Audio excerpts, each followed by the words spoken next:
네. 안녕하세요. 비욘디 가족 여러분 안녕하세요. 저는 잠실 서울비뇨의학과 장진석이고요. 네, 여의도 서울엠비뇨의학과 연재승입니다. 안녕하세요. 네, 오래간만에 인사드리는 것 같습니다. 8월 달에 뵀었는데요. 어느덧 오늘 되니까 갑자기 쌀쌀해졌더라고요. 그래서 날이 엄청 선선해졌는데 다들 건강 잘 챙기시기 바라고요. 저희는 오늘도 비뇨의학과 궁금증에 대해서 저희가 한 달여 동안 질문을 한번 받았었거든요. 그 홈페이지 게시판에다가 올려서 그래서 그 중에서 좀 재미있는 내용의 질문들 그리고 유익한 의학적으로도 의미 있는 질문들을 좀 추려서 준비를 좀 해봤고요. 물론 오늘도 중간중간 앞에 궁금증들 물어봐 주시면은 저희가 할 수 있는 것 열심히 설명을 드려보겠습니다. 화이팅!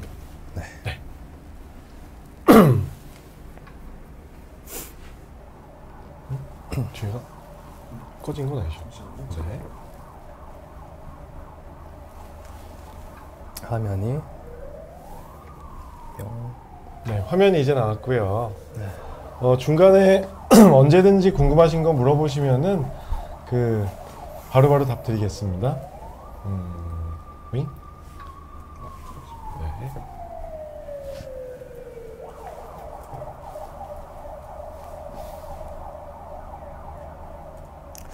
아까 오프닝 멘트가 굉장히 세련되었던데 뭐 이렇게 연구를 좀 하신 건가요? 무슨 오프닝 멘트요? 날씨와 계절의 변화와 건강을 바라는 그런 좋은 말씀까지. 그거는 누구나 다 하는 요새 그런가요? 아닌가요? 네. 와우. 사이렌 소리가 들렸나요? 밖에 소리가 좀 났네요. 그래서 오늘은 일단 저희가 준비해 놓은 애청자 여러분들 질문을 하나씩 소개를 하고 설명을 드려보고 중간중간에 새로 달리는 질문들도 말씀을 드릴게요. 네. 자, 시작은 바로 시작해야죠. 네. 비단길 님께서 정말 비단결 같은 마음씨로 군인 남동생 걱정을 하시면서 좋은 질문을 해주셨는데 22세 군인 남자 가다실 접종해야 할까요? 해야 한다면 사과와 국가 중 어떤 것을 권하시나요? 라는 질문 해주셨습니다. 여러 번 주제가 다뤄진 거긴 한데 중요한 내용이죠, 이거는. 매우 중요하죠. 이거 화면 한 번만 확대를 해주세요. 이거 주로 저도 잘 인용하는 CDC 가이드라인이거든요. CDC? CDC가 뭔가요? Center for Disease Control and Prevention. 질병관리본부. 질병관리본부에서 나온 가이드라인인데 여기에서 그냥 여성 HPV, 남성 HPV에 대한 쭉 가이드를 제시를 하고 있거든요. 골자는 남성에서도 9세에서 26세에서는 백신 주사를 맞는 것이 추천이 된다. 여자는 말할 것도 없고 여성분들은. 네. 그리고 여성분들은 그보다도 확대된 연령층에서도 맞는 것이 추천이 되고 있고요.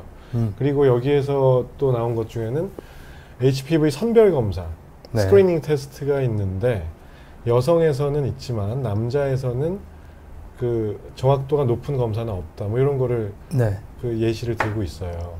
그러면은 증상이 없는 HPV라는 거는 이제 인유두종 바이러스고 남자한테는 성기사마귀를 유발하잖아요. 성기사마귀, 곤지름, 콘딜로마 같은 얘기죠. 그 다음에 다 연관 검색어라고 보시면 되는데 그러니까 피부에 병변, 사마귀 병변은 없는데 걱정이 되시는 분들 많잖아요. 이럴 때는 백신 주사를 맞는 게 추천이 되고 예전엔 4가 백신이 있었으니까 4가를 맞았는데 요즘은 국가를 맞으라고 권고사항이 바뀌었습니다. 물론 게시판 커뮤니티에 질문 주신 분 중에 비용 문제가 물론 있죠. 비쌉니다. 비싸요. 왜냐면은 단일 외국계 제약회사에서 그들은 나름대로 연구를 하느라 천문학적인 돈을 들였겠고 그런 게 있기 때문에 또 이렇게 발전하는 거겠지만 여튼 독점이다 보니까 거의 원가가 10만 원이 넘을 겁니다. 그래서 상당히 비싼 주사인데. 머크에서 나오나요? 네? 머크? 이게 제약회사 이름이에요. 머크 아닌가? 네. 아무튼 비싸요.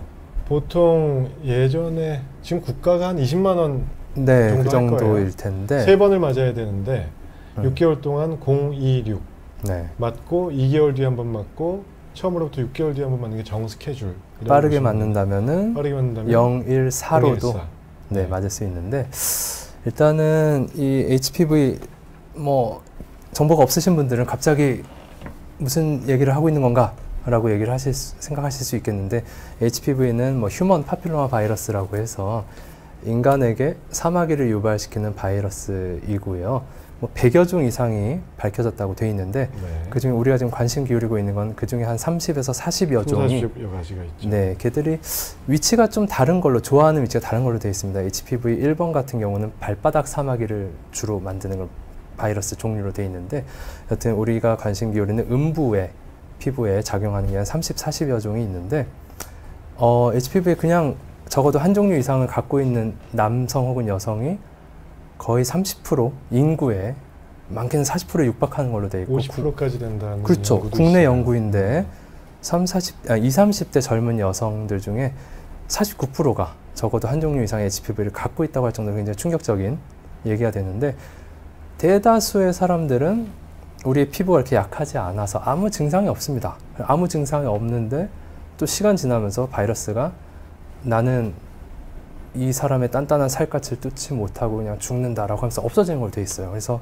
다들 아무 생각 없이 살고 주거니 받거니 하면서 살고 있는데 어디에나 운 나쁜 사람들이 있기 마련이라 그 운 나쁜 사람들이 남자는 사마귀, 여성은 사마귀 혹은 더 운이 나쁘면 자궁경부암까지 되기 때문에 여성분들은 뭐 도합 60만 원가량의 그런 비용이 들더라도 그 예방접종 하는 걸로 돼 있고 지금 비단길님 남자는 어떻게 하느냐 남자도 맞는 게 금전적인 문제가 없다면 일단 추천이 됩니다. 왜냐하면은 그 9가지의 바이러스 중에서 사마귀를 예방하는 2가지가 있고 자궁경부암을 90% 예방하는 7가지가 포함되어 있어서 내가 나의 여친이나 와이프에게 위험한 걸 주지 않겠다라는 그런 개념에다가 사마귀도 챙기는 건 좀 예방하겠다라는 개념으로 남성도 맞으면 뭐 저도 맞았지만 일단 기분이 좋습니다. 할 수 있는 거 다 해놨으니까. 그래서 추천. 저도 추천드리고요. 여성분들은 무조건 맞으시라고 하는 게 사실은 맞습니다. 비용이 부담되시다 할지라도 그 백신 주사로 인해서 얻는 이득을 생각한다면 네. 무조건 추천을 드리고 남성분들도 가급적 맞으실 것을 추천을 합니다. 왜냐하면은 나의 여자친구 또는 추후의 배우자한테 나로 인해서 자궁경부암 발생이 늘어날 수도 있기 때문에. 근데 지금 그 뒤에 요건 한번 읽어봐 주시고요. 그 고위험군, 저위험군이 있는데 6번, 11번이 보통 그 사마귀를 곤지름을 잘 유발하는 저위험군 타입이고 16, 18이 자궁경부암을 제일 유발을 많이 하는 여성한테서 주요한 타입이고 그 외에 31, 33, 45, 52, 58에 고위험군과 그 중간도 위험군 섞여 있는 것들이 이게 제일 흔한 9가지입니다. 3, 40가지 그 HPV 아래쪽에 생기는 바이러스 타입들 중에서 제일 의미가 있고 빈도가 높은 9가지를 택한 것이 가다시 9이라고 보시면 되거든요. 그렇죠. 똑똑한 사람들이 굉장히 선별을 잘해서 만든 그런 백신이죠. 근데 여기서 그 이재은님 지난번에도 그 F4 강추를 하셨던 분인 것 같아요. 아이고, 본 적이 있습니다. 너무 감사한 말씀입니다. 그 라숙자 펑평댕님이 좋은 말씀하셨는데요. 그거 중요한 질문. 6번이 저위험군인데 6번을 오랫동안 방치하거나 치료를 하지 않으면은 암으로 발전할 수 있는 가능성이 있을까요? 이거 뭐 논란의 여지가 약간 있지만 그 6번, 11번이 저위험군이긴 하지만 그 뭐라 그러죠? 칼시노마인 사이트 뭐 이런 거 있잖아요. CIN. 네, 서비칼 인트라 에피텔리알 네오플라즈마. 그러니까 아주 독한 암종은 아니지만 중간 단계로 이행 상태에 있는 전암성 병변 같은 거를 유발할 수 있다는 연구는 많이 나와 있어요. 바로 무슨 독한 자궁경부암을 유발할 가능성은 매우 떨어지지만 저위험군은 그 중간 단계, 초기 단계의 암병변으로 전이가 될 수도 있고 남자에서 음경암, 항문암 같은 거를 유발할 수도 있고 정말 운이 나쁘면 그럴 수 있죠. 근데 음경암, 항문암은 매우 그 발생 빈도가 낮은 암이기 때문에 자궁경부암보다 어떻게 보면은 그 임상적 그 의미, 위험성이 낮게 평가될 수 있지만 아무튼 암을 유발할 수 있다는 거는 맞는 말일 것 같습니다. 그러나 대부분 시간이 지나면, 그러니까 증상이 없는 상태로 1년, 2년, 3년, 4년 지나면은 걔들이 그냥 떨어져 나가는 걸로 그러니까 현재 바이러스 자체를 적극적으로 치료하는 방법은 없습니다만 뭐 먹는 약을 개발하고 있다고 들었어요. 근데 치유는 된다라고 보는 편입니다. 네. 그래서 이거 참 HPV는 우리 나중에 원래 한번 이것만 갖고서 얘기를 나누기로 그렇죠. 했었는데 뭐 얘기가 많죠. 네. 오늘은 질문을 한 10몇 개 정도를 준비를 해서 좀 빨리 넘어가 볼 건데요. 이거 뭐 완치가 되는 거냐, 백신 맞으면 아까 유지 기간도 중요한 질문 하셨는데 유지 기간은 뭐 3번에 걸쳐 제대로 맞으면은 또 맞으실 필요는 사실 없고요. 백신을 만약에 타이밍을 놓쳤다. 그러니까 1년 이내는 마무리를 해주시는 게 좋아요. 뭐 1회차 맞고 2회차가 뭐 좀 늦어졌고 3회차를 못 맞고 있었다. 그러면은 처음 맞은 시점으로부터 12개월 이내에는 완료를 해주시는 게 좋습니다. 그다음에 무크님 질문은 좀 옆에 갈무리를 해놨으니까요. 조금 이따가 그걸 말씀드리고 세틸님 질문은 좀 이따 나오는 거고요. 그다음에 정희원님 16번, 39번 양성으로 나왔는데 남자의 경우 치료 과정이 어떻게 되나요? 이런 경우가 이제 애매한 거예요. 아까 제가 선별검사법이 남자는 없다고 그랬거든요. 그러니까 공인된 선별검사법은 없어요. 여성분들은 스크리닝 테스트가 팝스메어라고 해서 경부에서 이제 분비물을 채취하면은 그건 믿을 만한 공신력이 있는 검사인데 남자에서 양성 반응이 나왔고 사마귀가 없었다라는 거는 저희도 가끔 검사하긴 하는데 여러 군데서 피부를 그냥 채취하는 거예요. 긁어서 브러쉬나 솔 같은 걸로 M1 피부를 긁어서 아무 병변이 없는데 있나 없나를 살펴보는 거예요. 양성이 나왔다고 해서 무슨 치료하세요, 저럴 때 혹시? 있으면 있는 건데 네. 저는 아까 설명을 드립니다. 지금 여느 다른 운 좋은 분들처럼 본인께 바이러스가 있는 건 좀 애석하지만 일단 걔들이 병변을 만들지 않고 있다. 지금 적극적인 치료할 수 있는 방법은 없고 다만 이런 평화로운 상태가 유지가 되면은 보통 1년에 50%에서 한 70% 정도 사마귀가 자연 소멸하는 걸로 되어 있으니 그냥 시간을 두고 보세요라고 말씀드리는데 지금 뭐 기혼이신지 아니면 아직 야생에 계신 미혼이신지 모르겠지만 야생이요? 아까 20, 30대 여성도 한 49% 정도는 적어도 한 종 이상 갖고 있다고 되어 있으니까 우리의 곁에 늘 있다고 보시면 됩니다. 새로운 여친 사귀면은 상당히 높은 확률로 올 수도 있고 여성분도 새로운 남친 사귀면은 상당히 높은 확률로 올 수 있고 그래서 일단 현재 할 수 있는 프로텍션인 예방접종 해놓고 그리고 여성분은 주기적으로 자궁경부암 검진을 하되 남성분은 한 번씩 뭐 난 거 있나 보는 정도로 계속 그냥 살펴보면서 괜찮겠거니 지내는 게 그냥 좋지 않을까 싶습니다. 어떻게 보면 되게 무책임한 얘기일 수도 있는데 그렇게 정희원님처럼 오신 분들은 저도 비슷하게 말씀을 드려요. 너무 걱정하지 마시고 일단은 꾸준하게 주기적으로 경과 관찰 또는 뭐 진찰 받으러 오시고 스스로도 꼼꼼하게 체크해 보시고 할 수 있는 거는 백신 주사는 맞아놓고 이미 뭐가 발견이 됐건 사마귀가 걸린 이력이 있다 하더라도 백신 주사는 맞는 게 좋고요. 네. 그 다음에는 우리가 할 거는 주기적인 검진 그리고 아무것도 나타나지 않으면은 받아들이고 안심하고 지내시는 것밖에 없어요. 아이고 이게 1번 질문인데 20분. 네. 대한민국님 질문도 좀 이따 나올 것 같고요. 다음 질문은 일단 넘어갈게요. 네. 처음부터 너무 큰 거였네요. 네. 네. 정관 수술. 비관적이라고 오시는 분들 많죠. 배우자분께서 이렇게 막 끌고 오시는 분들 있고요. 예. 넷째가 임신이 됐다, 뭐 막 잡혀오시는 네. 분들이 있으세요. 그렇죠. 근데 남자분들께서 잘못 알고 계신 뭐 것들이 있는데 정관수를 하면은 성욕이 떨어진다, 뭐 발기력이 떨어진다, 뭐 사정 시간이 빨라진다, 남성 성이 없어지는 거 아니냐, 뭐 여성형 유방이 생기는 거 아니냐, 뭐 별의별 말씀 다 하세요. 뭐 이거는 옆에는 잘 안 보이실 수도 있는데 저희 병원에서 받고 있는 그냥 수술 전 동의서예요.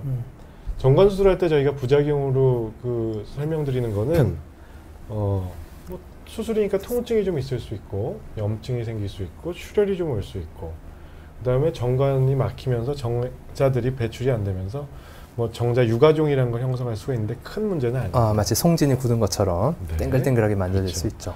그다음에 뭐 간혹 가다가 부고환염이나 이런 것들이 와서 음낭 쪽이 좀 붓거나 뭐 한두 달 정도 염증으로 고생하시는 분들이 있긴 한데 일단은 약 먹으면 항생제 쓰고 주의하면 뭐 대개는 없어지고 네. 수술에 생기는 염증의 일환이라고 생각하실 수 있는 겁니다. 우리가 얼굴에 있는 점을 하나 빼더라도 염증이 생기려면 네. 굶을 수 있거든요. 그쵸. 그러니까 그런 정도의 뭐 부작용이 있겠고 뭐 정관 수술했는데 나중에 세월이 지나서 재개통이 돼서 나는 당연히 이게 피임이 된 줄 알았는데 아기가 더 생기시는 경우가 1000명에 1명 꼴로 거의 있다고. 보신 적 있으신가요? 전 아직 한 번도 못 예, 봤어요. 저도 못 뵀는데 재개통. 어떤 운명적인 그런 걸 타고난 아이가 되겠죠. 대통령 하지 않을까. 1000분의 1로 하진 않겠지만 하여튼 그래서 이런 수술로서 생길 수 있는 부작용보다도 좀 더 그 장기적이고도 그런 부분에 대한 질문을 주신 건데 사실은 이게 가능성이 높지는 않습니다. 왜냐하면은 그러니까 안타까운 일이지만 가끔 아이가 잘 생기지 않아서 검사를 했을 때 선천적으로 정관이 형성돼 있지 않거나 막혀 있어서 무정자 상태인 분들도 발견하게 되는데 그럼 그런 분들이 성욕이 감퇴돼 있느냐, 발기부전이냐, 조루가 따로 있느냐 이런 거는 사실 아니거든요. 그렇죠. 그래서 우리는 그냥 고환에서 연결되는 그 정자가 지나다니는 외나무 다리, 통로, 수송로를 양쪽을 그냥 끊어버리는 거에 불과하기 때문에 뭐 여기 정액량 감소에 대해서는 글쎄요, 정액 중에서 한 3에서 많으면 5% 정도의 부피를 정자가 차지한다고 했는데 네. 그러니까 라면 스프를 뿌리는 정도입니다. 그래서 뭐 정액의 색깔이나 냄새나 양이 그렇게 가끔 달라진 사람도 있다고는 하지만 이론적으로는 상관없죠. 예, 전후 잘 모르세요. 그래서 처음에는 남성들께서 아픈 것도 일단 걱정되고 그리고 왠지 씨 없는 여튼 거부감이 좀 있게 되는데 그 처음에는 이제 배우자분이 주로 원하게 돼서 많이 오시긴 하는데 수술을 잘 마치고 나서 이제 피임이라는 거추장스러운 거 없이 두 분이 부부관계 사랑을 나누면은 어떻게 금슬이 더 좋아졌다 뭐 이런 되게 피드백도 금슬이 있고. 좋으신 분들이 수술 받으러 오시는 경우가 더 많고요. 그리고 층간소울님 질문처럼 이런 경우 있죠. 정관 수술을 받게 되시는 나이가 뭐 천차만별이긴 하지만 요새는 20대에다 받으러 오시는 분도 있지만 뭐 30대 뭐 출산 다 하시고 하시는 분들은 대개는 예전보다 안 그래도 성욕은 떨어져 있어요. 발기력도 떨어져 있고 30대 40대 정관 수술 받을 나이쯤 되면은 꺾이게 돼 있거든요. 그 타이밍 그러니까 네. 20대라고 자꾸 비교하시면 또 안 되는 거고 그러니까 이게 시간이 변수인 건지 정관 수술이 변수인 건지 아무도 몰라요. 그렇죠. 정관 수술하고는 5년 지났는데 발기력이 예전만 못하다? 그건 나이 탓일 수 있는 거죠. 오비락일 수 있는. 그렇죠. 네. 그래서 직접적으로 연관은 없는 걸로 돼 있으니까 배우자분을 잘 설득하셔서 하시게끔 피임을 해주고. 계획하신다면은 제일 추천할 만한 피임 방법은 뭐 경구 피임약도 있고 뭐 콘돔도 있고 네. 여성 산부인과에서 하는 루프 시술도 있고 하겠지만 이게 제일 좋은 방법이라고 단호하게 얘기할 수 있고요. 정액량 거의 안 주는 것 같아요. 네, 네. 대개 정액의 성상은 전립선이나 정낭에서 만들어지는 게 뭐 95%니까요. 그 씨만 빠진다고 생각하시면 되겠죠. 오장춘. 그 사이에 또 다른 질문을 받아보면은 무크님 질문 저거 해드려 볼까요? 20대 때부터 과민성 방광이라는 용어를 잘 선별하셨네요. 있었는데 치료는 안 받았습니다만 30대에서는 전립선염. 지금 30대 후반이신데 계속 전립선염으로 소변 볼 때 고생을 하고 계시고 절박뇨, 마려울 때 참기 힘들다. 빈뇨, 자주 본다. 사정통, 이건 좀 문제인데요. 사정하실 때 통증이 있다. 그래서 세균이 원인이 된 게 아닌 비세균성이라고 들으셨는데 딱히 치료가 안 되는 것 같아서 병원 안 다니고 계시고 문제는 소변 본 후에 그 요점적이라고 하죠. 소변이 방울져 떨어진다고 해서 한두 방울이 아니라 속옷을 적실 정도로 소변이 샌다기보다는 배뇨 후 소변이 나온다고 해야 된다. 이런 상황이신데 총체적 난관이시긴 하네요. 굉장히 괴로우실 것 같습니다. 확률적으로 그냥 전립선염의 치료가 저희가 갖고 있는 수단이 뭐 약물 치료, 뭐 자기장 치료 여러 가지 있지만 그 수단이 다 통하지 않는 경우가 물론 확률적으로 있는데 근데 절박뇨, 빈뇨, 사정통 이런 것들 참 힘드시겠지만 일단 그 요점적 요거에 대해서는 한 가지 저는 뭐 한번 시도해 보시라고 말씀드릴 수 있는 게 이게 실제 방광에 남아있는 소변이 배뇨 후에 조금 새어 나오는 걸 수도 있는데 많은 경우에 젊은 분들은 요도에 네, 요도가 우리 겉으로 봤을 때 꽃 음경은 한 10cm 정도 길이지만 안으로 한 40에서 길게 50cm까지도 요도가 쫙 있어서 그 굵기가 얼마 안 된다 해도 길이가 쫙 연장되면 뭐 거의 5cc, 10cc까지도 보관될 수 있거든요. 그래서 빨대 안에 이렇게 물이 차 있다가 주르륵 나오는 걸로 볼 수가 있습니다. 그래서 저는 어떻게 설명드리냐면은 이걸 소변 다 보신 다음에 손으로 훑는 사람도 있는데 네. 약간 거추장스러우니까 케겔 운동을 좀 하라고 말씀드립니다. 그러니까 아니 뭐 대단한 게 나올 줄 알았더니 케겔 운동이었나요? 네, 그렇죠. 그러니까 그 보통 어떻게 되냐면 왜 이렇게 소변 보는 시간은 아까운지 저도 그렇습니다만 빨리빨리 보고 끝내려고 하는데 다다다다 보고 빨리 이렇게 힘준 상태에서 탁탁탁 털고 그냥 딱 옷 입고 나가려고 하거든요. 그게 힘준 상태가 이 빨대 안에 물을 갖고 있는 상태고 옷을 빨리 입은 다음에 힘 빼고 딱 이동하려는 순간 이게 주르륵 나와버립니다. 그래서 그걸 좀 피하시려면은 안전하게 조준한 상태에서 그걸 다 빼야 되거든요. 그걸 어떻게 하냐면은 일단 힘을 주지 말고 이완, 그러니까 소변 볼 때의 느낌으로 싹 이완한 다음에 그 다음에 항문 조이는 케겔 그거를 딱 한번 쫙 하면은 안에 요도 주변 괄약근이 살짝 조여지면서 쪼로로록 좀 나옵니다. 그거를 3번. 3번. 쪼로로록. 그 다음 힘 다시 풀었다가 다시 쫙 하면은 또 쪼로록. 마지막 쪼쪼쪼쪼. 그럼 시간 너무 오래 걸리는 거 아니에요? 그 정도 투자를 해야 이제 속옷과 화장실에서 그렇게 그런 소리는 안 내시겠죠? 사실 저도 하는데 그러니까 익숙해지면은 했다가 뭐 오므렸다가 그럼 변기 앞에 서서 그걸 하란 얘기예요? 그렇죠. 예, 짧은 3번을 예, 나지막한 신음소리 나올 수 있겠지만 30초 있어야 될 거 아니에요? 아니요. 짧게? 쪼록 쪼족 10초 이내 익숙해지면 그래서 무크님이 이게 무크님이 도움이 되시면 참 좋겠는데 한번 참조를 해보시고요. 네, 한번 이렇게 해보십시오. 저는 그 케겔 운동은 평상시에 저런 그 무크님 같은 분께는 추천을 드리고 요점적은 사실은 딱히 치료가 잘 안 될 수 있다고 말씀을 드려요. 근데 20대부터 그 무크님처럼 고생을 하셨는데 30대, 40대까지 계속 비슷한 게 반복되고 잘 안 좋아지시는 분들은 일단은 비뇨기과과 여러 군데 가셨을 가능성도 있고, 그럼요. 뭐 한의원이나 대학병원까지 가셨을 가능성도 있는데 일단은 습관 교정과 어떤 심리적인 요인 교정을 먼저 해보고 통증이 심한 분들이 아니라면은 습관 교정으로 많은 부분이 해결이 될 거예요. 신경병성 통증 같은 걸로 고생하시는 전립선염 환자분들은 다른 치료를 권하기도 하고 약도 계속 쓰지만 네.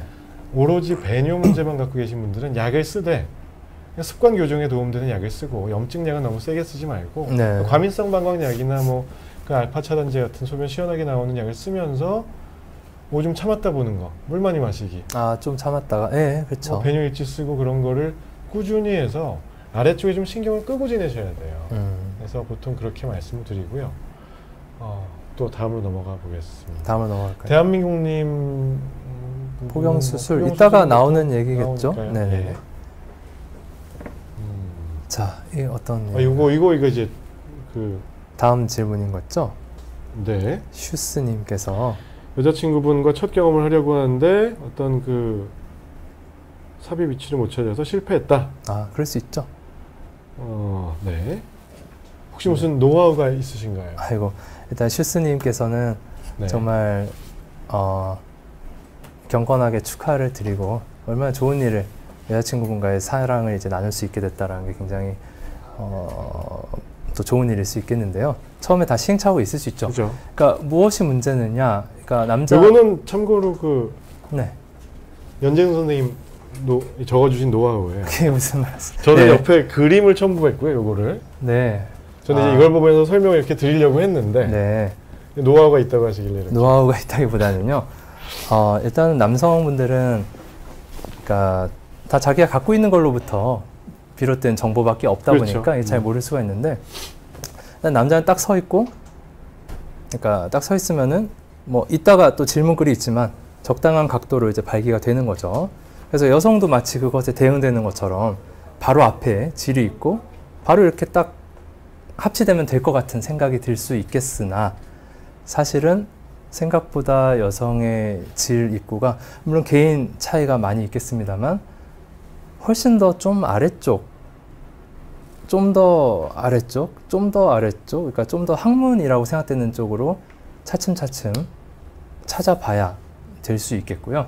그러니까 우리가 남성이라 그러면은 음경이 여기에서 이렇게 쭉 이렇게 돼 있기 때문에 당연히 그럼 너도 거기 있겠거니 이렇게 아마 접근을 하셨을 겁니다. 근데 뭐 맨살일 뿐이고 또 이쪽에 음모도 있으니까 잘 보이지도 않죠. 이렇게 어디야 이렇게 찾아가다가 처음이라 엄청 긴장도 되고 뭐 지금 거의 뭐 전쟁통이 있을 정도로 스트레스를 받고 있을 텐데 발기도 그 사이에 또 꺼지고 뭐 이런저런 불편함이 있었을 겁니다. 다음번에 잘 하시면 되니까 걱정하지 않아도 되고요. 좀 더 아래로 내려가다 보면은 이제 질 입구가 탐색을 하실 수가 있게 될 거고 그 다음에도 또 어려움이 있습니다. 이게 너무 저기 햄토리님 말씀이 맞는 거 아닌가요? 일단 네. 이 그림의 네네. 구조로 일단 해부학적인 지식을 미리 숙지를 하시고 네네. 아 불을 켜고 보면 클리토리스가 어디 있고 네. 소변 나오는 위치가 어디 있고 아이고 그 버자이널 오프닝이 어디 있고 요 관계를 일단 숙지를 하고 생각보다 아래 쪽에 있다. 네. 그러면 이제 전방 경사라고 해서 그 골반 쪽 이렇게 좀 올린 상태에서 네. 애매하면 이제 햄토리님 말씀처럼 하면은 괜찮은 방법일 것 같은데 이분들이 처음이시라는 거를 감안해야 됩니다. 얼마나 서로 부끄럽고 불을 아마 다 꺼져 있었을 가능성이 높고 그리고 처음부터 불 켜고 야 내가 이제 너를 탐색하겠다 이런 분위기가 아니었을 가능성이 높습니다. 그래서 네 어두워서 그런데 맞습니다. 햄토리님. 그래서 그 상황에서 접근됐을 때 이제 또 난관이 이렇게 들어오라고 바로 열려 있는 것도 아닙니다. 상당히 좀 닫혀 있는 경우도 있고 각도가 또 우리가 바로 이렇게 들어갈 각도도 아니고 생각보다 조금 더 다리 쪽에서 몸통으로 간다라는 그런 각도이기 때문에 찾은 다음 들어갈 때도 조금 다를 수 있겠어요. 다 이해는 그런데 이 항문을 두려워하지 말 것은 뭔가요? 그러니까 가다 보면은 발견하지 못하고 항문이 나올 수 있는데 그거에 대해서는 너무 걱정하실 거 없고 다시 앞으로 다시 찾아봐야겠다 이렇게 접근이 되면 될 것 같다는 생각인 거죠. 여튼 그 아까 슈스님이셨죠. 네네. 그래서 언젠가 성공할 수밖에 없고 그 다음에 두 분이 따뜻하게 사랑을 나눌 일만 남아있기 때문에 지금은 고민되시겠지만 어쩌면 이미 해결되셨을 가능성이 높죠. 네. 그래서 너무 두 분이 잘 지내시기를 기원하면서 네 그렇습니다. 좋은 그 노하우 감사합니다. 아유 제가 좀 민망한데 아무튼 뭐 네. 또 다른 질문 받아볼게요. 네. 유계연님 50세입니다. 엊그제부터 고환 한쪽이 많이 부어서 통증이 있습니다. 왜 그럴까요? 갑자기 부으신 거에서 힌트를 얻는다면은 네. 뭔가 급성 질환일 가능성이 있겠죠. 네. 고환암 같은 거보다는 음낭수종보다는 통증도 있고 하니까요. 뭐 고환염이나 급성 부고환염이나 고환염을 의심해 볼 수가 있겠고 네. 그 다음에 뭐 감별해야 될 것 중에 뭐 고환염정 같은 응급 상황도 있을 수 있으니까 그렇죠. 이런 경우에는 빠르게 비뇨의학과를 가보시거나 통증의 정도가 심하거나 뭐 고열이 심하게 나거나 뭐 이런 경우에는 응급실을 빨리 가셔야 될 것 같습니다. 네. 일단 견디실만 하신 정도면 내일 한번 근처에 비뇨의학과 네. 가셔서 아마도 약물 치료 정도로 호전될 가능성도 높으니까요. 보통 2-3주 정도에서 약간 더 약을 쓰시면은 항생제 위주로 쓰시면 금방 좋아지실 거예요. 네. 수길님 질문으로 다시 돌아갈게요. 전립선 암 수술 후 좋은 식단과 영양제 보충은 어떻게 하는 게 좋을까요? 오메가3도 궁금합니다. 아마 가족분 중에 전립선 암으로 뭐 진단받거나 수술 받으신 분이 있으신 것 같고요. 어떤 게 있을까요? 일단 수술 후에 좋은 식단이라는 것은 뭐 수술 직후라고 한다면은 당연히 빨리 지금 힘든 체력이나 이런 걸 보충하기 위해서 뭐 철분이 많이 함유된 뭐 고기도 좋고 탄수화물도 좋고 그냥 드실 수 있는 안정적인 여러 영양소가 고루 들어간 게 좋겠고요. 아마 질문하신 맥락이 전립선 암에 관련된 그런 좋은 거다라고 한다면은 우리가 엄청나게 잘 알고 있는 그런 내용은 없지만 그래도 전립선 암의 유발 인자 중에서 뭐 알고 있는 것들이 인종이라든가 뭐 유전적인 건 당연히 있지만 식습관 중에서 이제 약간 서구형 식습관이 아무래도 다시 말하면 너무나 많은 육류 섭취나 뭐 지방이나 이런 것들, 동물성 지방 이런 것들이 아무래도 전립선 암을 조금 더 발생시킬 가능성이 높다라는 연구는 있어서 네. 그런 맥락에서 좀 지방이 적은 그런 다이어트를 하는 게 조금 좋다라고 돼 있긴 합니다. 인터넷 같은 데를 찾아보시면은 뭐 여러 가지 무슨 그 약초부터 해서 뭐 버섯류 뭐 여러 가지 것들이 뭐 생약 성분으로 된 것들이 전립선 암 환자에 좋다, 수술 후에 좋다 뭐 이런 것들이 있던데 사실은 의학적으로 검증된 거는 그렇게 많지는 않은 것 같습니다. 그래서 어떤 단일 소규모 연구로 뭐가 좀 도움이 됐다 하는 것들은 있었지만 뭐 뒤에 이제 그 화면을 한번 확대해 주시면은 그 전립선암 재발에 도움이 되는 뭐 음식 또는 음식 보조제 같은 게 있는지 리뷰 아티클입니다. 그러니까 여러 개의 개별 논문들을 다 한꺼번에 모아 넣어서 메타 분석 같은 걸 돌려서 나온 나름 공신력이 있는 논문인데 뭐 여기에서 보면은 확실한 거는 로우 팻 다이어트가 좋다는 거는 여러 논문에서 나온 것 같고요. 그다음에 뭐 아이소플라본 같은 콩 함유 음식이나 두부도 도움이 된다는 연구들이 꽤 있었고 과일과 채소류, 뭐 육류 줄이기 그 외에는 뭐 그 통계적으로 유의한 그 효과는 논문마다 다르게 나온 것들이 있어서 공통적으로 나온 것들은 이런 게 있었습니다. 네. 그리고 또 한 가지 질문 주신 거 오메가3가 어떤가 요거에 대해서는 단일 논문이 있었는데 그 약간 뭐 수술 후에 재발하고는 조금 맥락이 다를 수는 있지만 네, 애초에 생기는 거 관련된 그죠. 얘기긴 이건 한데요. 뭐 그 어그레시브 프로스테이트 캔서 리스크를 줄여줄 수 있다. 그러니까 전립선 암 발생에 떨어뜨리는데 오메가3가 도움이 될 수 있다는 연구들이 몇 개가 있었습니다. 될 수 있다. 그래서 일단은 이게 보면은 뭐 가능하다면은 오히려 다른 부분에서 뭐 흡연을 하고 계셨다. 그러면 알아서 끊으셨겠지만서도 그런 이제 악영향을 확실하게 끼치는 그런 것들을 줄이시는 건 일단 좋을 것 같고 그리고 뭐 수술 후에 아직 체력 회복도 안 됐는데 이제 뭐 고기는 끊고 이렇게 저렇게 영양 섭취가 불균형한 것보다는 일단은 만족스럽게 식사는 하시되 여력이 된다라고 하면은 몸에 좋겠지라는 생각으로 긍정적인 마음으로 일단 기분 좋게 드실 만한 뭐 그 두부나 콩이나 이런 거 드시는 정도면 되지 않을까 생각합니다. 사실 이런 질문을 하시면은 물론 이런 음식물 섭취도 중요하고 그 보충제 같은 것도 좋고 하지만 기본적으로 전립선 암 수술 후에는 검진을 꼭 잘 받으셔야 되겠죠. 재발에 대한 것도 걱정되실 테니까 PSA 검사를 꾸준히 병원에서 대학병원을 주로 다니실 테니까 주기적으로 받아야 될 것이고 골고루 영양 섭취하고 전반적인 건강 챙기시는 게 더 중요하지 어떤 특정 뭐 오메가3만 먹는다고 해서 이게 다 좋아질 것도 아니고 그냥 골고루 드시면서 플러스 알파 개념이라고 생각하시는 게 좋을 것 같습니다. 교수님 말씀 잘 따라서 쫓아가시면 되겠죠. 그런 맥락에서 저기 희대님께서 남성 호르몬 올리는 방법 중에 스쿼트와 마라톤 중에 어떤 걸 추천하나요? 이런 질문을 주시는 분들께도 물론 둘 다 좋을 수 있고요.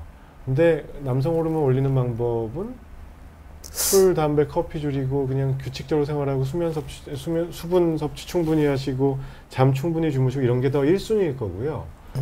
뭐 저는 그냥 유산소 운동하고 그 근력 운동을 병행하시라고 당연히 말씀을 드리는데 개인적으로는 저는 유산소 운동을 더 추천합니다. 둘 중에 단일 비교를 한다면은 스쿼트는 사실은 하체 강화에도 좋고 성기능 개선에도 좋고 하지만 저게 직접적으로 남성 호르몬 수치를 올려줄지는 정확히 모르겠습니다. 운동이 좀 그러니까 약간 원시인처럼 살면은 남성 호르몬은 좋은 것 같아요. 그러니까 일찍 자고 운동 열심히 하고 많이 먹었는지 모르겠지만 잘 식사하고 또 성관계든 뭐든 그 긍정적인 그러니까 양성 피드백이 있는 거니까 관계 열심히 하고 그 좋은 스트레스 안 말씀이네요. 받고 걱정 없이 지내면은 항상 그 환자분들께 설명을 많이 드렸는데 원시인처럼 살면은 남성 호르몬 높을 수밖에 없겠다.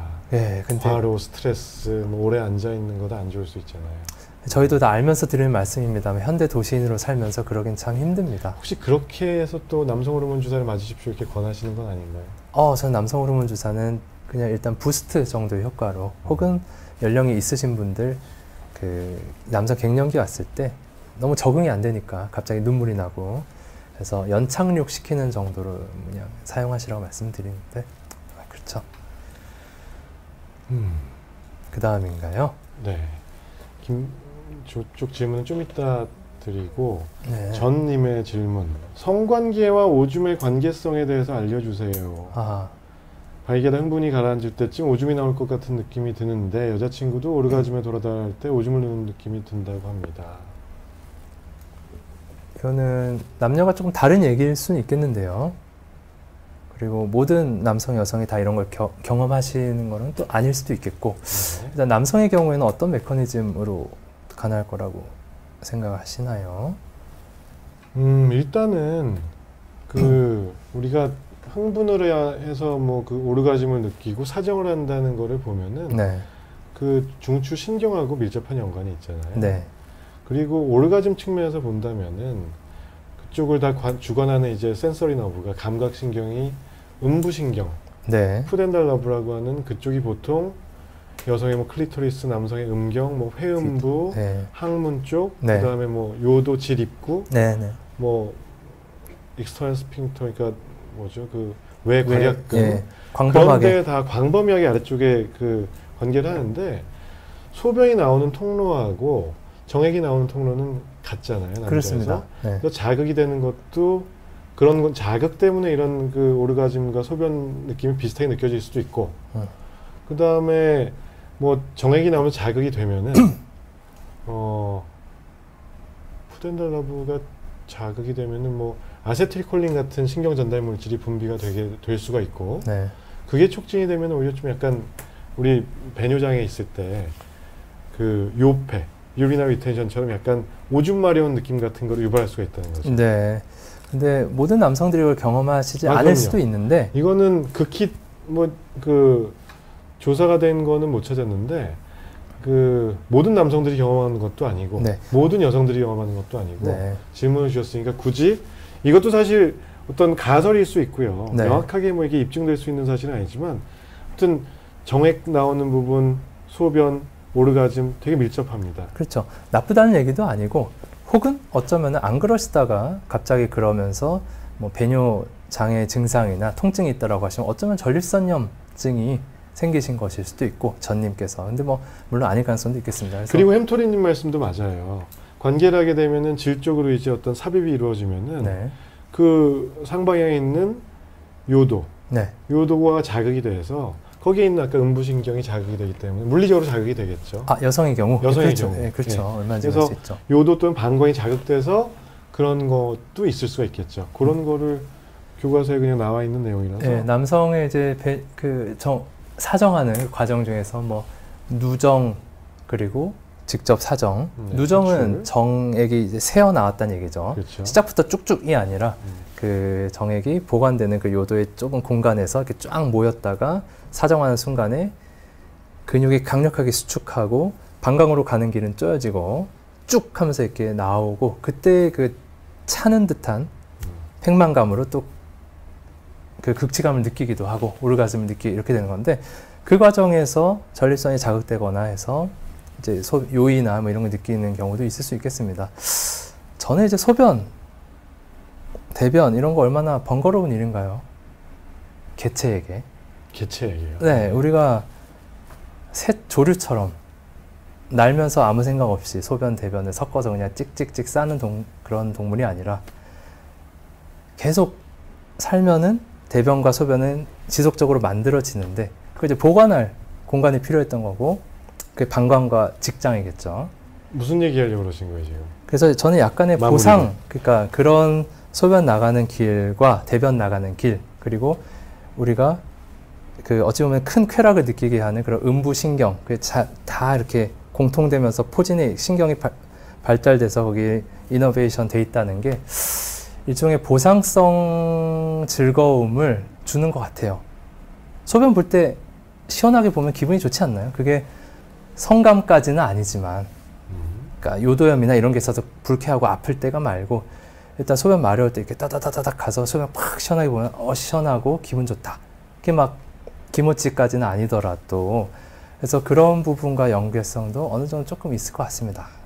네, 하여튼 너무 말씀 길어졌는데 그 다음에는 생각 중에 하나였고요.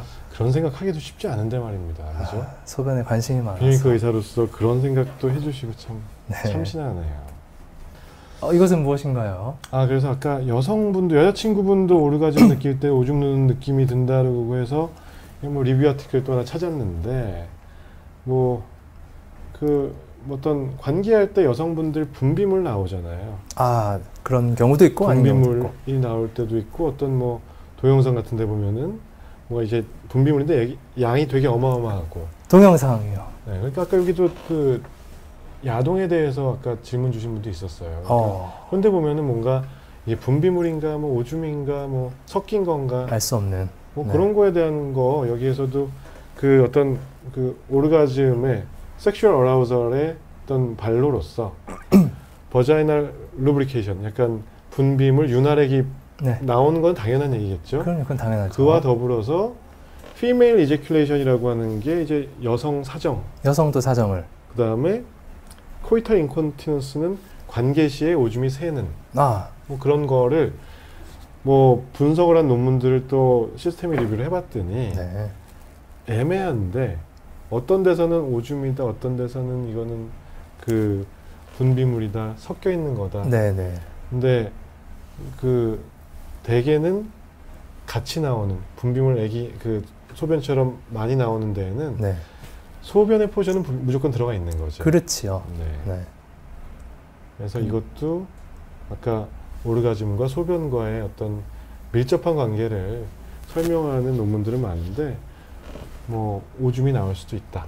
이것도 이제 모든 남성들이 경험하는 게 아닌 것처럼 모든 여성들이 경험하는 것도 아니긴 한데 그거는 조금 더 다들 관심이 많은지 연구도 많이 돼 있는 바가 있고 소위 뭐 진위 여부를 아직 가리긴 어렵겠지만 소위 말하는 뭐 G스팟이다라고 하는 주로는 질의 전벽, 앞벽 쪽 뭐 몇 센치 안에 존재하는 그런 특수한 자극되는 그런 그 뭐 클리토리스나 질 내벽과는 다른 그런 특수 부위가 자극이 많이 됐을 때 아까 말씀하신 것처럼 요도가 자극되는 거기도 한데 딱 요도 방향이기도 하네요. 그렇죠. 그게 지속적으로 자극이 되었을 때 이제 강력한 요일을 느끼면서 그게 이제 오르가즘 극치감과 혼연일체가 되기도 하고 실제 뭔가 배출되는 분도 있고 아닌 분도 있고 너무 억지로 참으실 필요는 없겠습니다만 뭐 당혹스러운 것도 사실이고 하여튼 알쏭달쏭 인체의 신비인 것 같은데 어떻게 연관이 있을 수 있겠습니다. 일단 김정준님 포경수술 질문 좀 이따 말씀드리고 오미곤님 남자 HPV가 소변만으로도 검출이 되나요? 요도 안에 HPV가 있는 경우도 있어서 그런 경우는 소변으로 체크를 그러니까 검출이 됩니다만 저는 HPV 검사를 할 때가 있는데 그냥 이분이 HPV를 갖고 그러니까 피부 혹은 뭐 요도든 검출이 되느냐 그거를 저는 최우선으로 따지기 때문에 피부 각질도 면봉으로 묻히고 소변도 필요하다면 소량 섞고 그 다음에 요도 쪽 점막도 면봉으로 살짝 찍어서 그러니까 얻을 수 있는 모든 거에 대해서 일단 검사를 합니다. 그걸 나누어서 하는 건 의미는 없겠죠. 소변 HPV 검사, 각질, 요도, 점막 이렇게 나눠서 하면 비용만 많이 생기니까 하여튼 소변에서 검출되는 경우도 물론 있습니다만 저는 오미곤님 말씀 저 질문만이라면은 남자 HPV가 소변만으로도 검출이 되나요? 라고 한다면은 저는 아니요 라고 답을 할게요. 왜냐하면은 증상이 없는 분이 궁금해서 HPV가 내 몸에 있냐 없냐를 확인하기 위해서 소변 검사를 한다면은 거기에서 없다고 나온다고 해서 HPV가 내 몸에 없습니다라고 말을 못 하는 거죠. 그럼요. 그러면은 정확도가 너무 낮기 때문에 민감도도 떨어지고 그 다음에 거기다가 말씀하신 대로 몇 군데, 세 군데를 뭐 채취를 해서 검사를 한다 할지라도 그래도 센시티비티가 떨어져요. 그렇죠. 20-30%에서는 네. 거짓 음성이라고 해서 있는데 없다고 나오는 경우도 있습니다. 그렇죠. false positive가 나오기 때문에 그러니까 그 가이드라인 상에서는 확진법으로는 선별검사법은 없다고 되어 있는 거고 하물며 소변만으로 검출이 요도 안에 있으면 나오겠지. 나올 수가 있겠죠. 근데 요도 안에 없고 피부에만 있다면은 소변에 안 나올 수 있겠죠. 그래서 네. 의미 없는 검사라고 저는 얘기를 드리고 싶습니다. 소변 검사만 할 거면은. 네. 섞을 수 있는 검체 중에 하나다라고 보는 게 좋겠습니다. 섞으면은 조금 더 나아지는 거고 제일 중요한 거는 사마귀 병변이 있어야지 그 보는 확진이 되는 거죠. 네. 조직 검사를 해서요.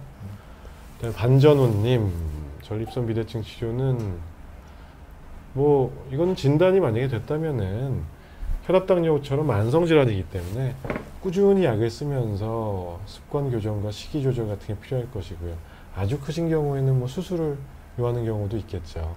그래서 그 노화와 함께 한 40대반 50대부터 비롯되는 노화성 질환이다라고 생각하셔야 되니까 꾸준히 치료 기간은 오래 걸릴 수 있겠습니다. 이게 이제 관점의 차이인데요. 저희는 약을 써서 전립선 비대증으로 생기는 그런 증상을 완화시키고 특히나 그게 계속 누적되면은 방광이 계속 애쓰다가 결국 망가져 버리는데 신장까지 망가질 수도 있어요. 네네. 걔네들은 되돌릴 수 있는 방법이 없거든요. 그래서 가능한 일찍 전립선에 걸리는 그런 압력이나 이런 걸 좀 풀어주고 가능하면 크기도 좀 작게 만들고 이런 걸 치료라고 봅니다만 환자분들의 입장에서의 치료는 그냥 약 몇 번 먹고 나서 프리하게 되는 거를 또 생각하는 경우가 있어요. 그거는 약간 보기의 차이인데 일단 전립선 비대증은 혈압처럼 계속 네. 약을 그냥 복용하시면서 혹은 수술해버리는 방법도 있겠지만 좀 계속 길게 본다 이렇게 보는 게 좋겠습니다. 시간이 일단 다시 또 이제 시간이 한 20분 정도밖에 안 남은 관계로 5분 아닌가요? 조금 더 괜찮은가요? 네. 뒤에 또 이제 강동우 선생님이 나오시지만 최대한 빨리 띵크모님의 질문 이거 되게 그 중요해요. 이거 물어보시는 분도 많고 예전에 제가 한번 어디 방송 나가서 얘기 잘못은 아니고 소신껏 얘기했다가 혼났나요? 되게 많이 질타를 질타를 받았어요. 근데 지금도 옛날 생각하고 그 소신은 변함은 없는데 어떻게 생각하세요? 앉았소냐 서섰소냐? 제 친구들도 많이 물어봐요. 네. 결혼한 친구들. 이게 어려운 부분인데요. 일단 연령에 따라서 다를 것 같은데 서서싸가 시원하고 가능하다면 저는 서서싸 괜찮다고 보고 앉았싸도 그분의 뭐 체중이나 아니면 뭐 복부 지방이나 여러 가지 이제 앉았을 때 요도가 눌리거나 오히려 방광이 눌리거나 이럴 수도 있어서 여러 가지 그런 물리학적인 그런 위치 변동이나 또 개개인의 생김새, 내부 장기에 그런 것 따라서 영향을 받을 수는 있을 것 같습니다. 이것도 논문도 하도 많아가지고 조금 결과가 다르긴 한데 일단은 이것도 메타 분석한 논문을 하나 갖고 왔는데 네. 일단은 결론은 이겁니다. 말씀하신 대로 앉아서 쏘면은 전립선 건강을 유지하고 앞으로 비대증을 예방하는 데 도움이 되냐? 그러니까 20대, 30대부터 또는 뭐 10대 애들부터 앉아서 쏘게 하는 버릇을 길러줘야 되냐? 그렇게 주장을 한다면 그건 틀린 말이에요. 네. 논란의 여지가 있는 게 아니라 틀린 말이에요. 근데 위생적으로 우리 집 화장실의 위생 측면을 위해서 앉아 쓰는 걸 권유한다. 그거는 맞는 말이죠. 그렇죠. 뭐 미세한 그게 튀어서 튀고 새고 뭐 뚝뚝 떨어지고 네. 그런 것 때문이라면은 당연히 제가 비뇨기과 의사로서 할 말은 없는 거고 그 말은 당연히 동의하고 네. 의학적으로 질환의 예방을 통해 그 뭐 도모하기 위해서 앉아서 쏘게 시킨다? 그건 잘못된 거예요. 더 안 좋을 수 있어요. 오히려. 네.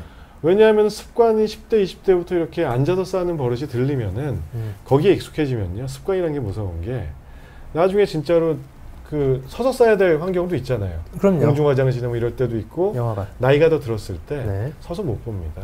어. 앉아 있을 때 해부학적으로 요도가 늘어나기 때문에 순간 편해지는 효과는 있죠. 그거에 맞들여 버리면은 나중에 잘 못 보게 될 가능성이 오히려 있다는 거고요. 첫 번째는. 네. 그 다음에 그냥 행동과학적인 측면에서도 왜 그 예전에 저희 아버지 같은 경우에는 항상 대변 보러 갈 때 신문을 들고 가셨어요. 아, 시간이 오래 걸리는. 일정한 시간에. 네. 그게 수십 년째 그 습관이 반복되면은 대변 보는데 시간 오래 걸려요. 그래서 소변 볼 때도 앉아서 보시는 분들이 유의하게 소변 시간이 긴다는 논문들도 있어요. 그러겠네요. 대신에 앉아서 쏘시는 분들이 도움되는 경우는 고령, 전립선 비대증이 심하거나 배뇨장애가 뭐 다른 이유로 심하거나 뭐 척추 뭐 어떤 뇌신경 질환 때문에 소변이 원래 원활하지 않으셨던 연세 있으신 분들은 앉아서 보시는 게 좋죠.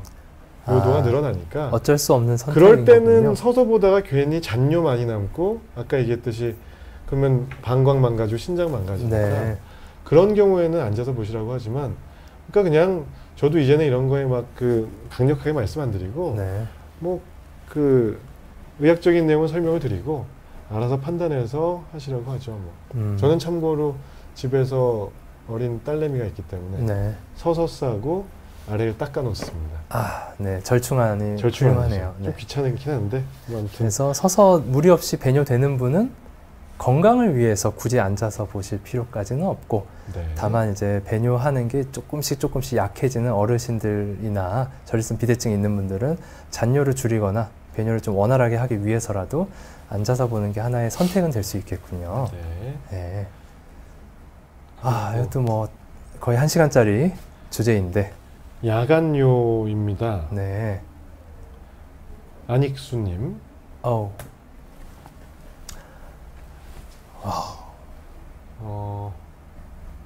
우리 몇 개나 남았죠? 이거 다음에 좀 더 이어서 할까요?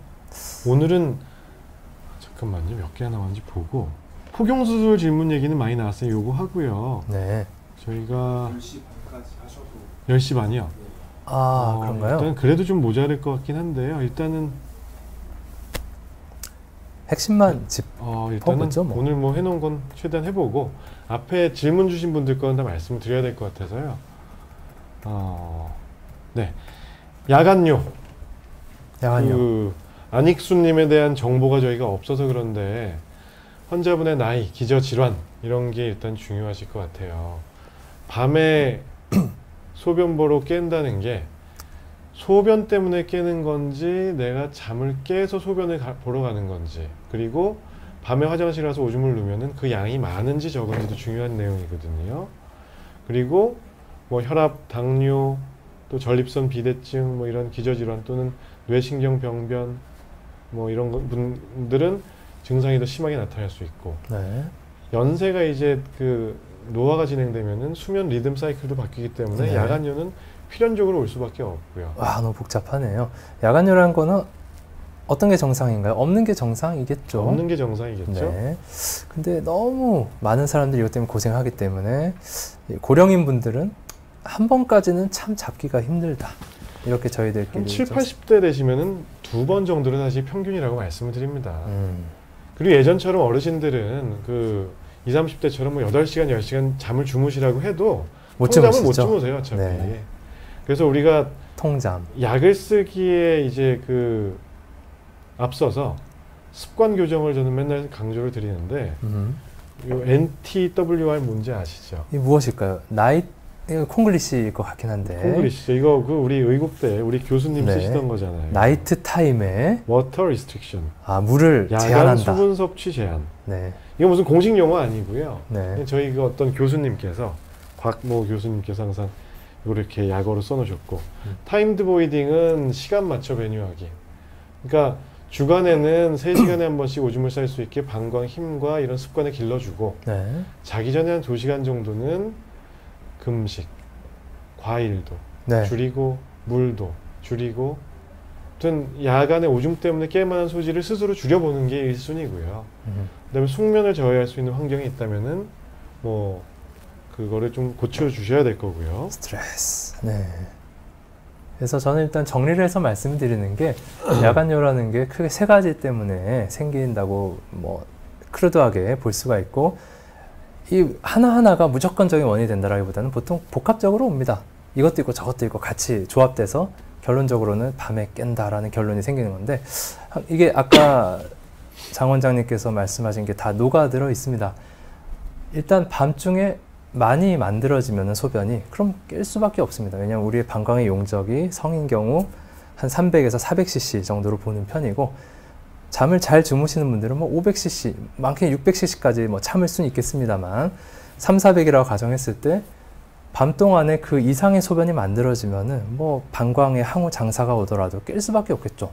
안 그러면 터질 것 같은데 방광이 그냥 일어나지 않으면 난 터지겠다라고 하면은 깰 수밖에 없는 상황이 됩니다. 그럴 때는 왜 그런지를 판단해야겠죠. 단순히 야식을 좋아하고 밤에 과일을, 물폭탄이죠, 과일을 좋아하고 이런 사람이라고 한다면은 그걸 줄이는 거겠죠. 아까의 그 NT-WR에 해당할 것이고, 아니면 연령이 높아지면은 혈압, 당뇨 같은 게 생기면서 너무 안타깝게도 낮에 물이 많이, 소변이 만들어져야 되는데 밤에 역설적으로 많이 만들어지는 것이고, 또 원래 자는 동안에 우리가 소변 만들지 말고 잘 자라고 뇌에서 이제 소변을 만들지 않는 항이뇨 호르몬이라는 게 조물주가 준 선물이 나오는데, 그게 또 연령이 높아지면은 그 호르몬의 분비되는 양이나 그 작용 효과가 좀 떨어져서 자꾸 밤중에 소변이 만들어지기도 하죠. 그런 것 때문에 먹는 항이뇨 호르몬이라는 것도 뭐 있기도 합니다. 여튼 이런 부분이 있고, 과민성은 아까 제가 300, 400cc를 말씀드렸습니다만 물도 제한해서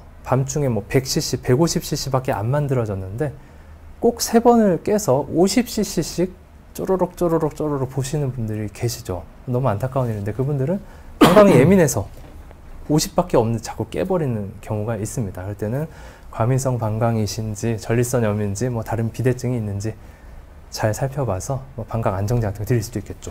네. 밤에 대해서는 지금 우리 귀여운 세영이 이제는 잘 자나요, 밤중에? 아까 통잠이라는 말씀을 하셔서 세영이 요새 통잠 육아하시는 분이다라는 아버님이 제일 좋아하는 통잠이라는 단어인 건데, 아기 때는 뭐 10시간, 12시간 잘 잡니다. 왜냐하면 잠이 깊으니까. 근데 아까 말씀하셨듯이 어르신들은 수면이 너무 얕기 때문에 방광이 이제 조금만 문을 두들겨도 벌떡 이렇게 깨버리는 것이죠.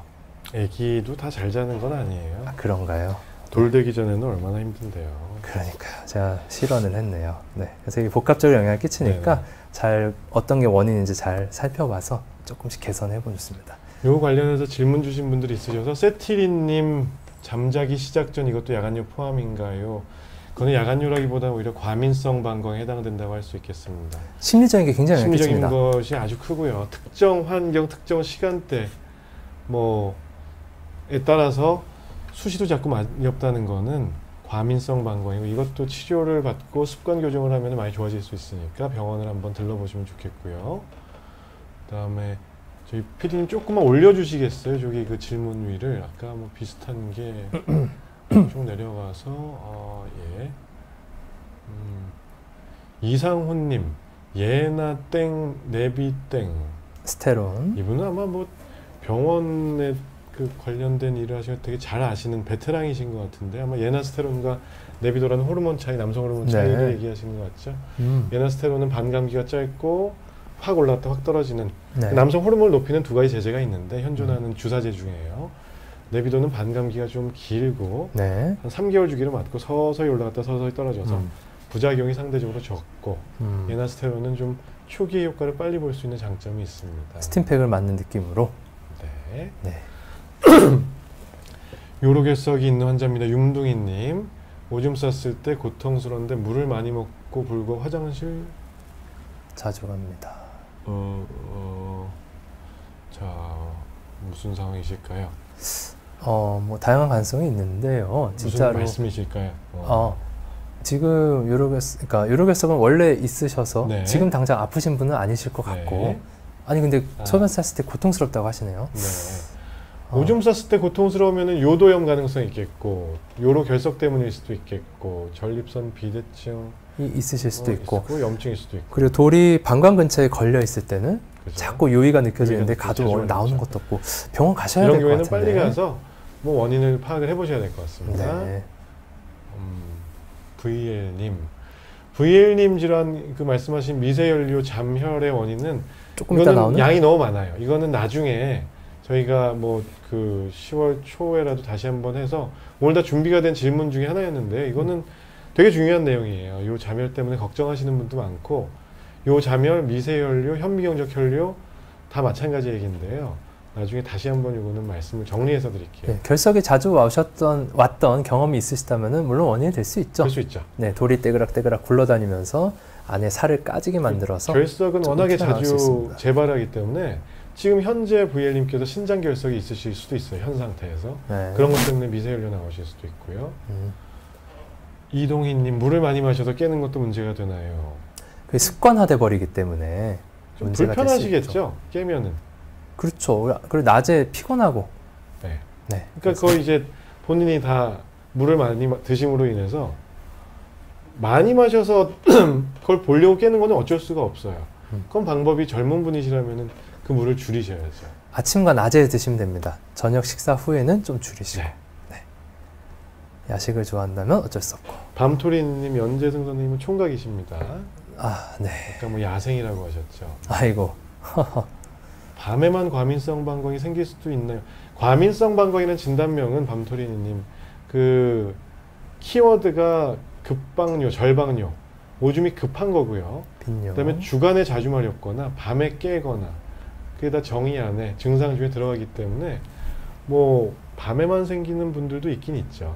심리적인 부분도 클 수 있을 거라 그렇죠. 생각하고요. 왜냐하면은 우리가 밤 됐다고 해서 밤용 방광으로 갈아 끼는 건 아니기 때문에 만약에 과민성 방광이라는 거 우리가 기능적으로 300, 400cc 모으기 전에 자꾸 마렵고 마려우면 참기 힘든 이런 거라서 아마 심리적인 부분, 조건적인 부분도 많이 있을 것 같고 네. 주무시기 전에 자꾸 화장실 가시는 분은 일단 저는 잔뇨가 많이 남는 분이 아니시면은 그거를 방광의 응석을 자꾸 들어주지 말고 한 2번이라도 한번 보셨다 그러면은 너 이제 남은 거 몇십 cc 안 되기 때문에 그냥 무시하고 주무시기를 여러 번 해보시라고 말씀드리는 편입니다.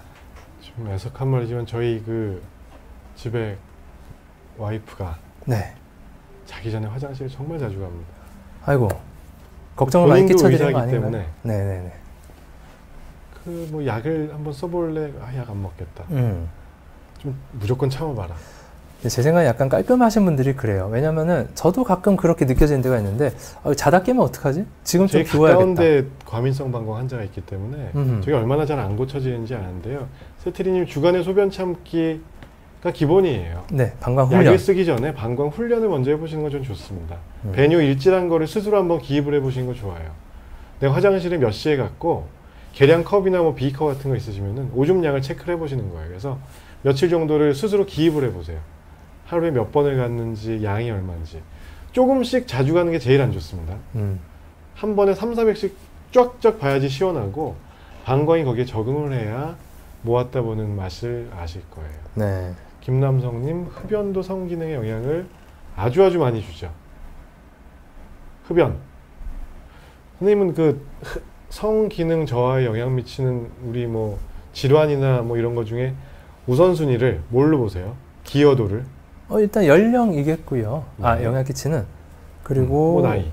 네, 연령하고 그다음에 각종 그 소위 성인병이라고 알려져 있는 혈압당뇨 고지혈증. 그 중에서도 특별히 우선순위를 꼽자면 그 중에서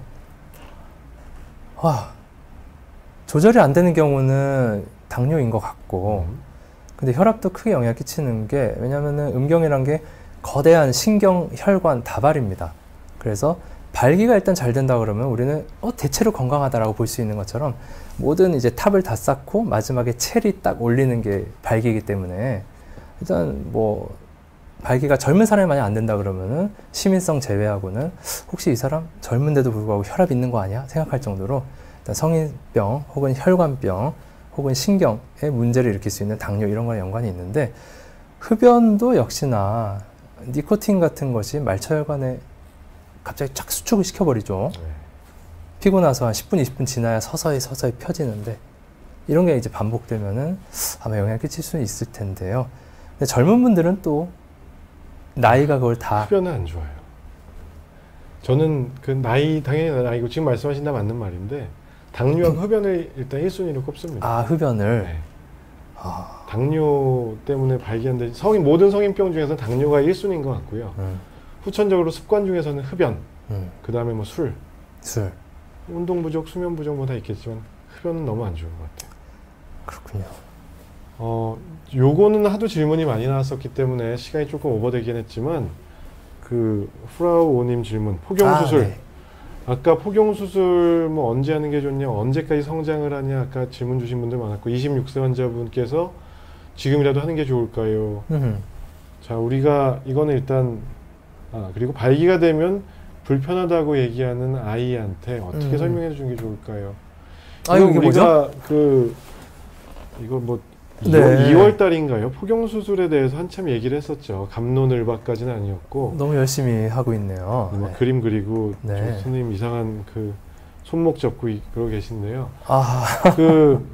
그때 결론이 뭐였냐면은 저희 의사, 비뇨의학과 의사 및 그러니까 메이저 대부분의 어떤 뭐 내과, 소아과 선생님들 논문까지 봐도 포경 수술은 의학적으로 검증된 여러 가지 이점이 있고 한국 성인에서의 약간 그 특수성도 있고 그래서 포경 수술은 도움이 되는 측면이 많아요. 근데 뭐 무조건 어떤 사회, 정치, 종교적인 이유를 들어서 이거는 해서는 안 되는 수술이다 얘기하는 것도 안 되고 그건 잘못된 것 같고요. 그다음에 무조건 해라. 이것도 무조건 해야 된다. 그것도 잘못된 거죠. 필요하다면.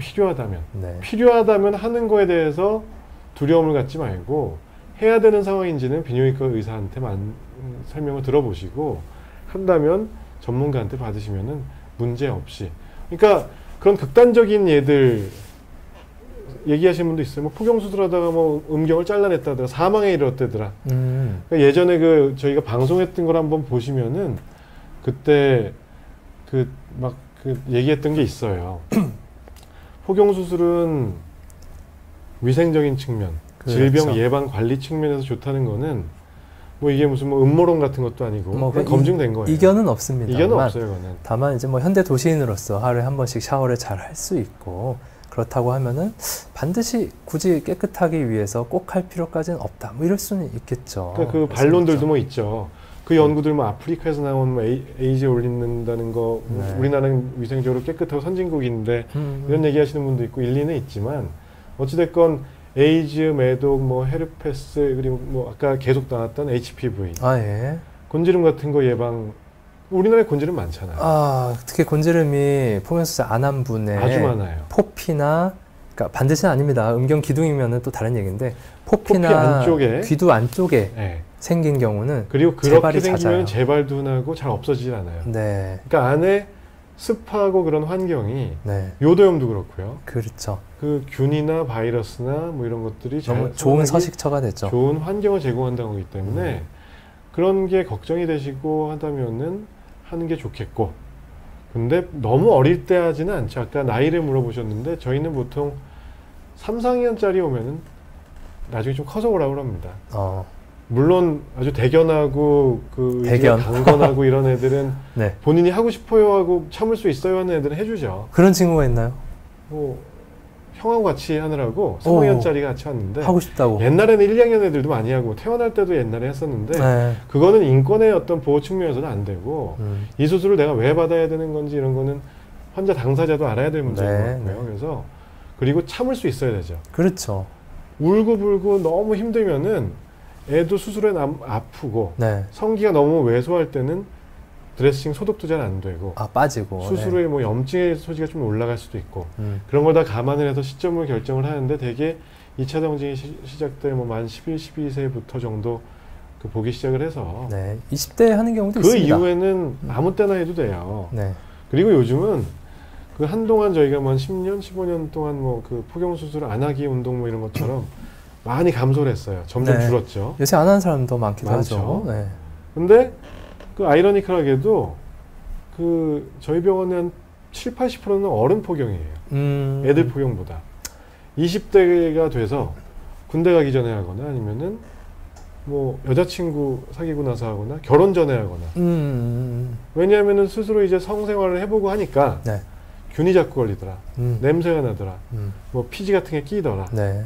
이런 것 때문에 스스로 오시는 분들은 얼마든지 해드리죠. 그렇죠. 모두가 그렇다는 말씀은 아니고 조금 더 취약한 부분이 있을 수 있고 또 진료를 보다 보면은 결국 표피 아닌 싸고 있다는 의미에서의 포피는 너무나 좀 약한 부분이 있어서 거기가 자꾸 찢어지든 뭐 염증이 생기든 뭐 치구라고 하는 그런 게 쌓이든 이런 분들이 간혹 계시기 때문에 그렇죠. 지긋지긋해서 수술하러 오신 분도 계십니다. 그래서 결론적으로는 뭔가 예전에는 뭐 문화, 6.25 이후에 뭐 너무 그런저런 하이진 그런 깨끗한 것도 좀 떨어졌고 해서 많이 하는 경우도 있었고 아까 말씀하신 뭐 그런 운동이 있었나요? 한번 너무 적어진 적도 있었고 이제는 그냥 자연스러운 결과를 찾아가는 그런 과정이 아닐까 싶네요. 그러면은 여기서 그 되게 억울한 그래서 저희가 얘기한 거는 오해하지 마실 거는 모든 어린이들이 이제 뭐 초등학교 고학년 되면 수술을 다 해야 된다.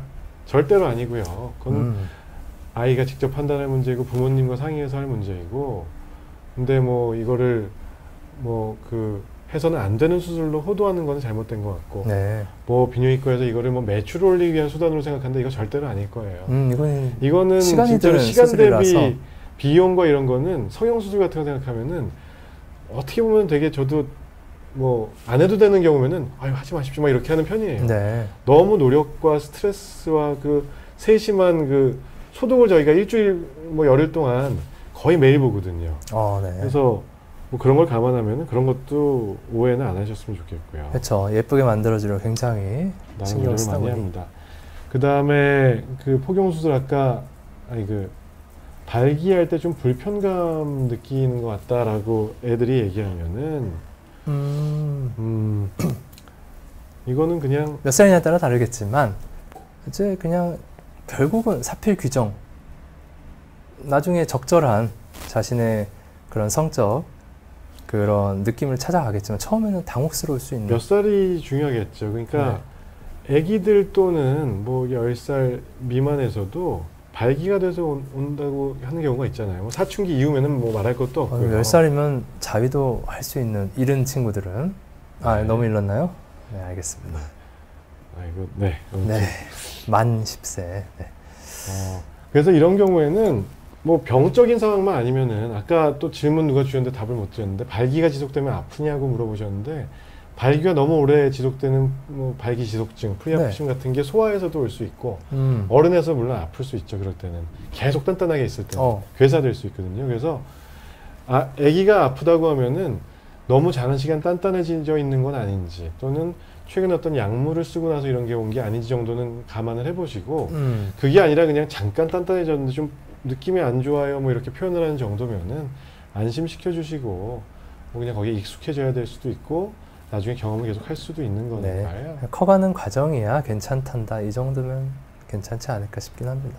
이제 저희가 여기까지만 그러면 보고요. 질문 못 받은 거 있으면은 앞에 질문만 좀 봐주세요. 네. 다음에 나올 저희가 절반 조금 더 했네요. 그거밖에 발기 못했나요? 각도에 나와야 되고 아까 현미경 혈류 사랑님께서는 확대 수술, 전립선 마사지, 발기 죽는 거. 이건 참 아무튼 요거 다음번에 미뤄서 할 거고요. 추가적인 질문 또 저희 커뮤니티에다가 알려주시면은 또 저희 PD님하고 상의해서 추가된 것까지 업데이트 시켜서 이어서 계속 해보겠습니다. 네. 사랑님 만성 방광염은 완치가 안 되나요? 치료받아서 계속 재발하거든요. 방광염이라는 건 사실 대개는 여성의 병입니다. 남성은 그죠. 전립선이 다 지켜주기 때문에 방광염만큼이나 흔한 게 이제 전립선염이 되고 물론 전립선 방광염 같이 염증이 있는 경우도 있지만 아무튼 사랑님이 여성분이실 것 같은데 이제 만성 방광염이라고 하면은 뭐 1년에 몇 번 이상의 자꾸 재발되는 그런 게 있을 텐데 이게 한 번이라도 완전히 편해졌다가 또 불편해지고 이게 너무 빈도가 많은 것인지 아니면 계속 아프고 자주 마렵고 이런 방광염 증상이 없어지지가 않는 건지 그게 일단 중요할 것 같은데 전자 자꾸 반복된다 그러면은 어디에선가 본인의 생활 반경이 있든 뭐 아니면 너무 늘 필요한 상황에 처해 있든 아니면 하다못해 진짜 비대 수압이 너무 세든 아니면은 뭐 남자친구분과의 관계 후에 자꾸 걸리는 것이든 간에 자꾸 재감염이 되는 가능성이 있겠고 계속 방광염 증상이 사라지지 않는다 오랫동안 그러면은 혹시라도 뭐 드물지만 간질성 방광염이라든가 아니면 다른 질환 뭐 방광 안에 연령이 어떤지 모르시겠습니다만 연령이 조금 있으신 분이면은 혹시 뭐 방광 안에 뭐 있는가라든가 뭐 결석이라든가 뭐 이런저런 걸 다시 봐야 될 수도 있겠네요. 저는 사랑님 같은 경우에는 만성 방광염이라는 표현은 좀 별로 안 좋아하고 잘 안 쓰고 재발성 방광염이라고 보통 말씀을 드리는데 치료를 하면 일단 없어졌다가 뭐 한 달 뒤에 또 오고 뭐 2달 뒤에 또 오고 그런 경우라면은 뭐 재발성 방광염이고 말씀하신 생활 패턴, 수분 섭취 뭐 부부관계 뭐 이런 어떤 삶의 습관에서 먼저 찾아보라고 말씀을 하시는데 너무 자주 걸리거나 아니면 치료를 잘 안 낫는 지속되는 경우에는 검사를 더 받아보시길 추천을 합니다. 내시경, CT 그런 걸 감별을 해서 혹시 뭐 방광 안에 돌이 있는지 간질성 방광이나 뭐 다른 질환은 아닌지 그런 거를 원인을 파악을 해보는 게 좋을 것 같습니다. 아주 기본적인 거는 저희가 뛰어넘었지만 사실은 방광염이라는 건 세균 감염 때문에 생기는 거기 때문에 어떤 세균이 이걸 일으켰는가에 대한 정밀한 소변으로 이루어지는 세균 검사는 기본적으로 되는 거를 가정한 이야기이긴 합니다. 네. 네. 조재영님, 성관계호에 전립선이 안 좋아서 염증이 걸리는데 일단은 성관계를 통한 균이 와서 그런 세균성 전립선염이 왔다면은 일단 검사를 해보셔야 될 거고요. 전립선이 안 좋아서 글쎄요. 일단 역시나 그 습관 관리 잘 해보시고 전립선이 어떻게 안 좋은 건지 체크를 받아보셔야겠죠. 연세가 어떻게 되시는지 비대증인지 염증인지 만성 염증인지 보고 필요하면 약을 써서 염증을 일단 뿌리를 뽑아야 되겠죠. 전립선염을. 네. 혹은 전립선염이 원래 증상을 느낄 정도는 아닐 정도로 유지가 되고 계신 분이었는데 그게 성관계 이후에 뭐 사정통이라든가 그렇게 자꾸 그게 느껴지는 걸 수도 있습니다. 한번 병원에 가보시는 게 좋겠고요. 김동영님, 이거 포경수술 하고서 뭐 성감 떨어진다는 거는 사실 근거는 없어요. 그러니까 마이너한 리포트들이 있고 오히려 포경수술을 안 한 사람에서 조루증은 높다는 논문도 있거든요. 그러니까 이거는 뭐 뭐랄까요, 검증된 바는 없다. 저는 뭐 아니라고 생각을 하는데 뭐 그런 논문들이 사실 마이너한 리포트들이 있긴 있거든요. 근데 거의 그런 건 본 적은 없습니다. 네. 형수님도 말리신다면은 뭐 꼭 이유가 없다면 지내보실 수도 있겠고. 아, 그렇네요. 이거는 형수가 하라고 하고 본인은 하기 싫고 이게 아니라 형수도 말리고 본인도 하기 싫은 거면은 네. 안 하고 지내시면 되죠. 네. 네. 그 아보다트가 사정장의 사정 쾌감도를 떨어뜨릴 수가 있나요? 초초초윤희님. 굳이 말한다면은 사정 장애까지는 아니지만은 아보다트, 프로스카, 탈모약 이런 것들이 현재 밝혀져 있는 것은 그러니까 리비도라고 하죠. 성욕을 좀 떨어뜨릴 수 있고 정액량을 좀 줄일 수 있다. 이 정도인 건데요. 근데 그 부작용 확률 자체가 적게는 1에서 많게는 5% 정도 내외거든요. 그러니까 성욕 감퇴와 프로스카도 마찬가지고요. 그래서 그런 것들을 오히려 요즘은 하도 정보가 공유가 많이 되기 때문에 성기능감, 성욕 감소 이런 거를 뭉뚱그려서 저렇게 알고 계신 분들도 많으세요. 탈모 치료하면서도. 확실히 그거를 느끼셨다라고 한다면 정액량이 조금 줄었을 때 사정할 때 그게 꽉 차는 그걸로 쾌감이 좀 느껴지는 경향도 있기 때문에 그것 때문에 조금 떨어졌나라고 볼 수 있겠습니다만 드셔보시지 않은 상태에서 이런 이야기가 두려워서 좀 걱정하시는 상황이다라고 하면은 반드시 일어나는 일은 아니다 이렇게 말씀드릴 수 있겠습니다. 오늘 너무 늦게까지 저희가 시간을 잡아먹어서 시간을 붙잡고 뒤에 강동호 선생님도 기다리고 계셔서 오늘은 여기까지 마치고요. 네. 늦은 시간까지 시청해 주셔서 감사드리고요. 환절기에 감기 조심하시고요.